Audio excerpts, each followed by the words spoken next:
नमस्कार जय जगन्नाथ। आज सकाल सकाल गोटे न्यूज देखिली जोटा कि भारतीय न्याय व्यवस्था रे बहुत रियार दंड विधान कराई। घटनाटी घटी भारतर मदुराई जिले में। कथाटा हूँ 2020 मसीहार लॉकडाउन चली थाए। से लॉकडाउन समय रे एक निर्दिष्ट समय दिया जाए दुकान खोलिबा और बंद करने किंतु गोटे मोबाइल दुकान करथिबा बाप पुओ हुए तो समय किछि अधिका समय से दुकान खोला रखी देते जो कि मदुराई पुलिस ताकू अरेस्ट करथिला आउ हाजत को नहीं बहुत शक्ति ऊपर बर्ती अर्थात ताकू हाजत रे बहुत माड़ होता बोली कहुची। तो से हाजत एत माड़ होता जहाँफल हस्पिटाल नौ नौ से मृत्युवरण करते।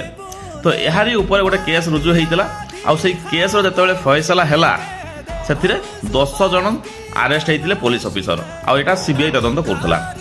से 10 जन भितर जड़े राजसाक्षी हेले आउ से राजसाक्षी जरिया वर्तमान जो मदुराई जिला कोर्ट जो राय देते से 9 जन को फांसी दंडादेश अर्थात मृत्यु दंडादेश देते।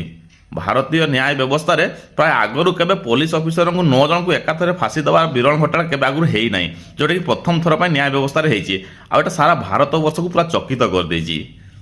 तो ये जना पड़े न्याय व्यवस्था उपर केही नुहंती आ एटा होची भारत सबुठ रियार घटना।